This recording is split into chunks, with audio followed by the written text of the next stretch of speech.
We had this question a few times, and I'm telling you, people like me, and you don't realize it, but they do. They like me for a reason. That's my food. You tell them while I get this out. I'm gonna eat this while we talk. All right, John, if you had $1 million, what would you buy? Ew, John, gross. When did you start telling dad jokes? I don't know when you stopped. He always gets like this. Whenever people ask that question, he like switches into this mode of like, no more, we're done. John was like, we're starting a vlog, and I was like, welcome back to our Q&A. Welcome back. I say welcome back because we actually tried to record this video yesterday with our kids. Family Q&A. It went splendidly.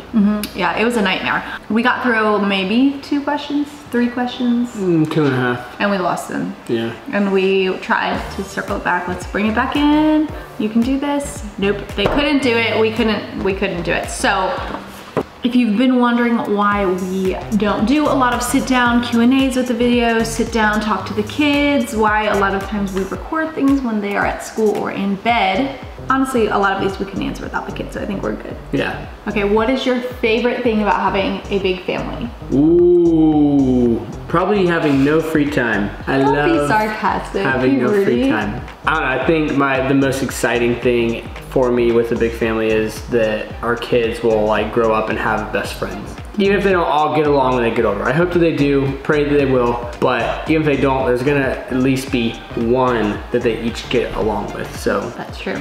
Because they're kind of built-in best friends is nice. Mine is knowing that like, and people always ask this about, why do you have so many kids? But I'm telling you what, one day they're all gonna move out and the holidays are gonna roll around and they're all gonna come home because we have 6 girls. That's probably like another question too. People ask all the time about having girls, if we want boys, and I'm like, listen, 9 out of 10 girls come home for the holidays before boys do. I have 2 brothers and it's like pulling teeth to get them home for the holidays. True. True. So having 6 girls means we're gonna have a full house and all the grandbabies, and I will share them with the in-laws, but for real, cannot wait to like, you know, then we have our own space and our own quiet and our own peace and our own able to do things, but then they're gonna come back, and so it's gonna be great. Yeah. No, I just, yeah, knowing that they're each gonna have their own family and it's just gonna be like so much love to go around, cannot wait. Speaking of eating, we had this question a few times. How do you get the kids to eat so healthy? So if you don't know, our kids do eat pretty healthy diets. Celiac disease runs in the family, so they are totally gluten-free. We've also cut out dairy, and they are vegetarian. We try to give them a lot of fruits and vegetables. And here's the thing, to be completely real and honest with you guys, one, our kids' diets aren't perfect. We definitely have that 80-20 rule in place where we are okay giving them pizza, or giving them snacks, or sometimes like gluten-free fish sticks or whatever, things that aren't like this amazing gourmet perfect healthy meal. But here's the thing, your kids, unless they're like teenagers and can drive, they're not buying the food or bringing it into the home. You are in the position of going to the store and picking the food you eat. And so for us, we just don't bring the stuff into our house that we don't want to be a regular part of their diet. So it's not even here for them to ask for. I also think the way we've done it is kind of, we've always kind of fed them that. So if you're a new parent, like your baby doesn't like a certain food, don't give up, keep trying with it. Like avocado, our kids always, probably every single one of them made it, I don't want to eat this face. And now they all love avocado, like they all eat it. So even Tyler loved it as a baby, then didn't like it, and didn't like it as like a 5-year-old, and now likes it again because she sees all her sisters eating it. And so now I think what I did was I stopped offering it to her, but gave it to all her sisters, and she was like, I want some too. She didn't want to miss out on it, and so she now will eat it and ask for it all the time again. And I think also make small changes so that they get used to something and then introduce something else, and so that would be that this is what works for us. So figure out what works for you. Yep. But yeah, if you could ask one question to your dog, what would it be? I would ask them, are you peeing in my house on purpose? Is this spite? Are you mad at me? Did I do something wrong? Do you come from big families? John's mom's pretty tall. His dad's like average height, I think. When did you start telling dad jokes? I don't know when you stopped. I never stopped. My family, I'm the youngest of 5, somewhat big. Well, there was a big age gap between him and his oldest 2 Yeah, siblings. so it's kind of like, they weren't living in the house whenever I was growing up. Big family, but not definitely more like lived a small family life. I have 2 brothers, so not a huge family, but we were very close with our cousins growing up. Yeah, so and everyone always wants to know if we always wanted a big family, but I think that for me, I didn't know I wanted one until we had one. So like I wanted to have 1 bio kid and adopt 1 child, and now we have 6. And that we're not done. I mean, we might be done having babies. You said we're not done now. You about made me choke. He always gets like this. Whenever people ask that question, he like switches into this mode of like, no more, we're done. But then when we talk in private, and he's like, Maren's so cute, I would have another one. No, I didn't say I would have another one. Wouldn't mind having another one. Could have another one, but don't really want another one. Whatever. I see the light at the end of the tunnel, people. How long have you done videos? How'd you get started? We've almost been doing videos for 5 years. Come April, we'll be doing it for about 5 years. That's what our first video was. Our first video was just a vlog that we made that was the most like random, just not well put together video I've ever created. It was just our life. It was just our life. No, but that was our first video was a pregnancy announcement parody. We had recorded it. We just wanted to like start vlogging at the same time, so we put up the vlogs. But it's funny to look back on now and watch them because they're actually like sweet to see our family like at that stage. Memories. Yeah, you guys can go to the playlist section on our page and go through, we have them in there by year, and kind of look back at old videos. It's really cute to see the girls when they were small. I really wish we would have been vlogging from like the beginning, which segues to this question. Somebody said, do you ever regret vlogging your entire family? And so I loved this question because I feel like it's really deep. And for me, it was something John was like, we're starting a vlog, and I was like, heck no, you're not putting my babies and me on the internet, like we're not doing that. And it was a point of not even contention, but just like he wanted to do it. I did not feel comfortable with it. Not like being out there, but just like the safety of it and the I didn't even think about like loss of privacy, I think, and just no, you wouldn't. He wouldn't. I mean, I did, but it wasn't like I thought it was like a huge deal, which it hasn't been, to be honest. Like we haven't had any issues. And so John was like the one who's like, let's do this. We're doing this. I want to do this. Like it's gonna bring me home. I'll be able to stay home with the family if we can like be successful at this. And it was like his big vision. And so I went along with it very uncomfortably, very like reluctantly. And now this question now, do you regret it? No. Because for a few reasons. Like I feel like I've learned a lot. I've made a lot of relationships and connections. I feel like a more confident person, and like showing our kids that and sharing that with them. They love it, honestly. But we also have years and years now of family memories captured that we probably wouldn't have otherwise. No, and because it has led to the opportunity to like do what we genuinely love, to the point where John is now like at home full time, and we're both here together and working together and building our own businesses, and not like, yeah, it's been so much freedom. And like honestly, it started with vlogging. And I think that has opened up the door for us to like just take care of our family in a way I would have never, 5 years ago, would have never imagined was possible for us to like have 6 kids and be able to support them and pay for them all, like above and beyond. Like you know what I mean? Like when we had Jude, we were scraping by like months of like, we might need help with the bills this month, or things are gonna get turned off. Like we were scraping by. I just feel like vlogging has really been like something that God orchestrated and like had a plan for us, or an opportunity, you know, presented as an opportunity. And the fact that we took him up on that, like, and he's blessed that action and that obedience and that faith, and it's just, yeah. I can't say that I regret it at all. I agree. Also, let me just add, we are very, very mindful of what we actually vlog and put on the internet. Like our kids having meltdowns and crying, not something we would ever record and share with the world. So we do, especially in those intense, like more personal situations, ask their permission, and we would not record or post without their permission. So our kids still absolutely come first. So while yes, we are vlogging our life and letting go of some of that like personal space and, you know, like letting you guys into intimate parts of our life, we are not without boundaries, and we're not doing it in a way that exploits our kids, or, you know, that they wouldn't be okay with or haven't given us permission. So. Right, and they definitely, there are times that they do say no, so it's not like they feel pressured to do it by any means. They definitely let us know if like they're not okay with it. So. Yep. So yeah, we do it with boundaries, and I think that's what makes all the difference in the world. All right, John, if you had $1 million, what would you buy?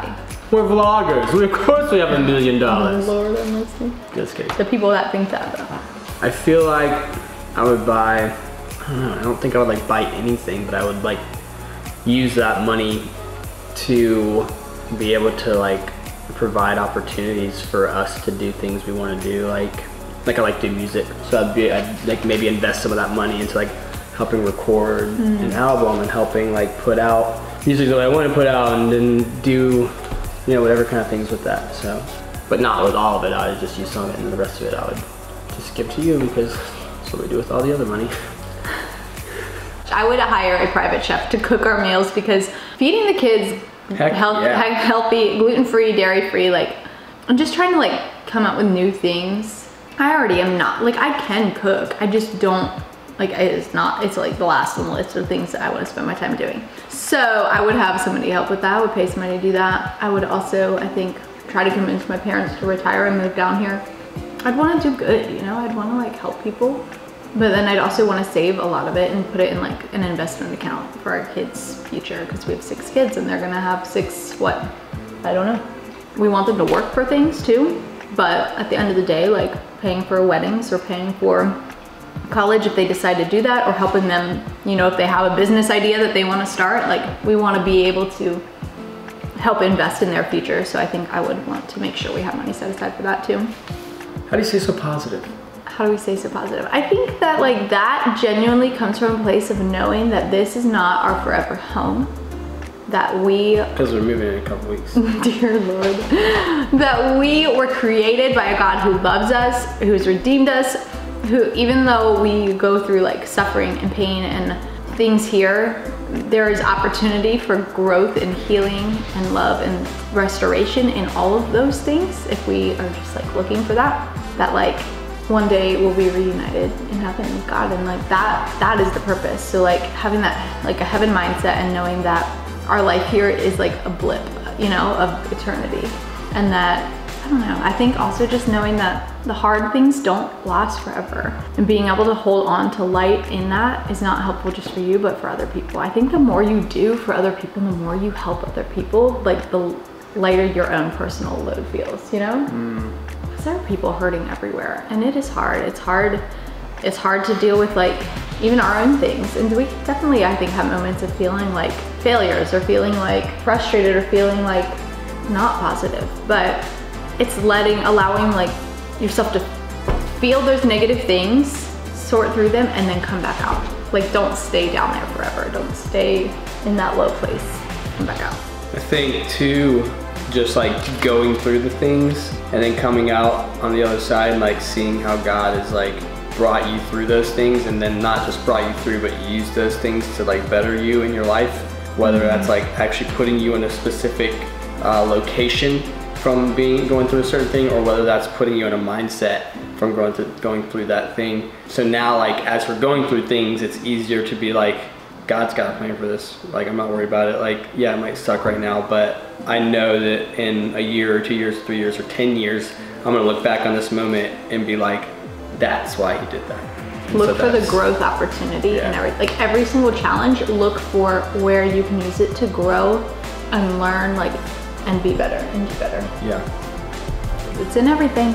So yeah, that's it. It's not so much that we're so positive, it's that we look for the opportunity to stretch and grow in every challenge. Yeah. And I think even for us, like I just said, 5 years ago, we were like scraping by, you know, and God put us in a position where like John was working tirelessly away from home 6 days out of the week. He wasn't here, and just like doing work for free, like volunteering for things, like so much. And it felt miserable at the time, and it felt like we would never get out of it. Like we would never be on top of things. We would never have a savings. We would never be able to buy organic food. But like, we didn't stay in that place of like self-pity and self-doubt. Like it was constantly like, okay, what's our next step? What can we do to do more? Like, where's an opportunity? And that is where we didn't wallow in the pity and the self, you know, like sadness and the negative things. We look for opportunities to keep moving forward, to trying new things. And that entrepreneur mindset of like creating the life we want and, you know, building it and looking for opportunities. You guys, like, you can do that. There is nothing saying that you cannot make something from nothing. Like, there's, especially with social media, there's so much you can do out there. So I think that moving forward, that looking for those opportunities has brought us to a place now where we're like, dang, like that was hard, but the pressure of that is helping us so much now be grateful for what we have. And that great gratitude and humility helps us to pour out to others, and like it like keeps going, you know, give it back. Man, do we ever lose our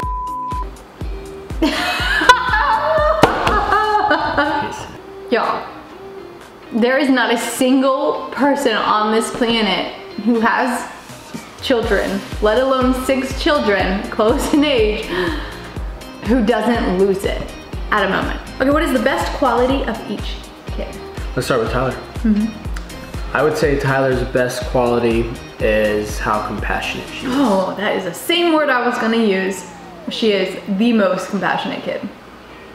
In a way that's almost like, okay girl, like it's a cricket. Yeah, it's almost too compassionate. Elena has the biggest heart. And so like, where Tyler's like compassionate towards people and animals and really cares, Elena's is just like, she can get deep and understand emotions. Like, I don't know, her and I get each other on a whole different level. Like, but I see her heart, and she is so like quick to help. Yeah, she loves to take care with Marin. She helps the kids in her class with like reading and things like that because she's so smart. Judy is like, she's in this challenging moment, I think. She's in like a pivotal age where some of our favorite qualities in Jude are like kind of getting a little bit blurred with some of her like attitude lately. Yeah. But deep down, Jude is like marches to her own beat. She is just happy-go-lucky. She loves adventure. She loves to just have fun. Like, she's just like that. She will be that friend who's just like, if you need someone to cheer you up or to go have fun or whatever, just to go along, like, make it a good time, like that's Jude. And she makes anyone laugh. Like, literally everyone's like, I love Jude. There's just something and she's so like, she's funny, but she's not like meaning to be funny. Hard, she just is funny. Like the things she says and the way she says things are just like hilarious. It's a very unique worldview. Yeah. Adeline is sweet. She's just genuinely like sweet. She's a little manipulative, a little sneaky, and she definitely has her moments of being kind of salty. But deep down, she's always been our kid who, like, out of all of them, we could take her to the store and we don't have to tell her, no, don't touch it. Like, come on, like, put that back. Like, we don't have to constantly correct her. She is just like very well behaved. And like, she can just sit and hang and like, she's just, I don't know. She just loves to be held and snuggled and wants to hug you. And she likes it, yeah, she's just very loving. Yeah. Like, she's a very loving, sweet-natured kid. Everly, oh gosh. Everly's greatest quality is that she is freaking fierce. Like, the girl is fierce. She is fearless, and she is going to be a leader like someday. She does not take crap from anyone. And then Marin's just our little joy. She's just so happy. She's sweet. She is sweet. She doesn't have like a huge personality yet. I mean, I see it in there. It's there, yeah. I just love her. Like, she's just always smiling and like doing something. She likes to be funny. And just looking at you and smiling, and you're just like, come here, give me a hug. She definitely likes to make people smile and laugh. Yeah. Anyway, all right, we're gonna wrap this up. We love you guys so much. Thanks for hanging with us. We'll see you soon. Hey, thanks so much for watching. If you want to make sure you don't miss any of our videos, click follow, follow again, and then tap see first to make sure you stay up to date on what's going on with our family.